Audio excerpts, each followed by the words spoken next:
16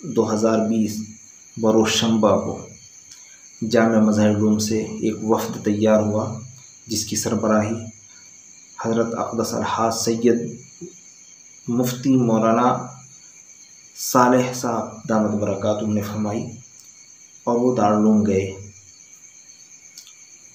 अभी उन्होंने PDF जारी किया है अपनी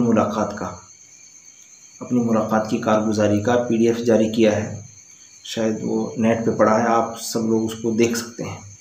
और मैंने भी इसको अपने चैनल पे लगाया है, आप देख सकते हैं। देखो ये अभी चल रहा है, वो जो PDF है हमने इसको अब स्क्रीन पे लगाया है।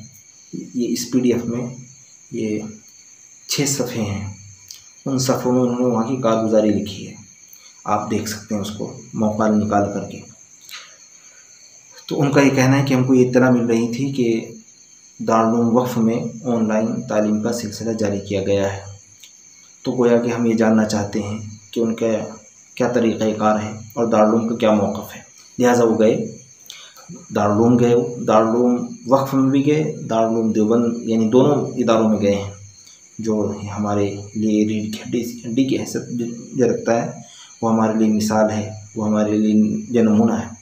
तो वो वहाँ गए, तो दारुल उलूम वक्फ़ देवबंद में जो उन्होंने सुना था वो यकीनन सही था कि वहाँ ऑनलाइन तालीम का सिलसिला जारी है, वो किसी हद तक ऑनलाइन तालीम दे रहे हैं।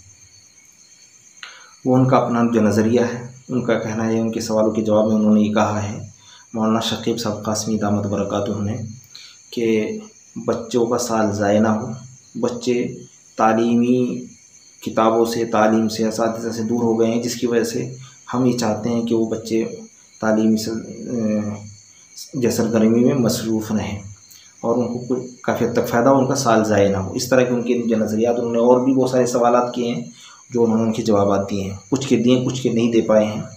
लेकिन फिर उसके बाद दारुल उलूम देवबंद में गए, वहाँ के ज़िम्मेदारों से मिले, उन्होंने अपना मौक़िफ़ बयान किया।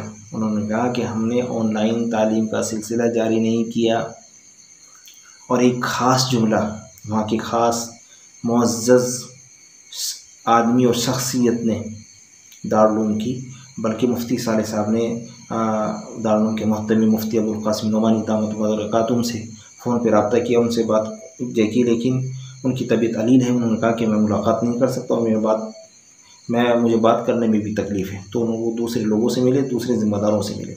तो दारुल उलूम के ख़ास असातिज़ा में से, ज़िम्मेदारों में से एक बुज़ुर्ग ने, एक शख्सियत ने ये इज़हार किया है कि हमने ये ऑनलाइन तालीम जारी नहीं की, और हम ऑनलाइन तालीम जारी करने के लिए मजबूर नहीं हैं। ये ख़ास बात है, आप इस पर गौर कीजिए कि हम ऑनलाइन तालीम जारी करने के लिए मजबूर नहीं हैं, और अगर कोई लाहिया अमल तैयार करना होगा तो हम इसके पाबंद नहीं हैं। दारुल उलूम की शूरा है, वो जो चाहेगी वो करेगी। तो हमें इस बात की खुशी है कि दारुल उलूम ने इस मौक़िफ़ का इज़हार किया है कि हम ऑनलाइन से इत्तिफ़ाक़ नहीं रखते। ज़ाहिर सी बात है, हमें खुशी इसलिए है, हम छोटे इदारे वालों को, छोटे मदरसे वालों को, छोटे इदारे चलाने वालों को इसलिए खुशी है, मैं अपने लिए कह रहा हूँ, हमें इसलिए खुशी है कि कौम हमको मजबूर करती कि दारुल उलूम ने ऑनलाइन तालीम शुरू कर दी है, आप शुरू करिए। दारुल उलूम के पास 20 साल के तलबा हैं, 15 साल के तलबा हैं, 25 साल और 30 साल के तलबा हैं। हमारे पास 5-5 साल के तलबा हैं, 10-10 साल के तलबा और तालिबात हैं, 8-8 साल के तलबा और तालिबात हैं। वो ऑनलाइन तालीम कैसे हासिल करेंगे? और जो कुछ बच्चे बड़े होते हैं, जैसे 15 साल 18 साल के, लेकिन वो छोटे इदारों में उनकी तादाद बहुत कम होती है। तो इस वजह से हमें खुशी है कि दारुल उलूम ने अपने मौक़िफ़ का इज़हार किया कि हमारे यहाँ ऑनलाइन तालीम का सिलसिला जारी नहीं है।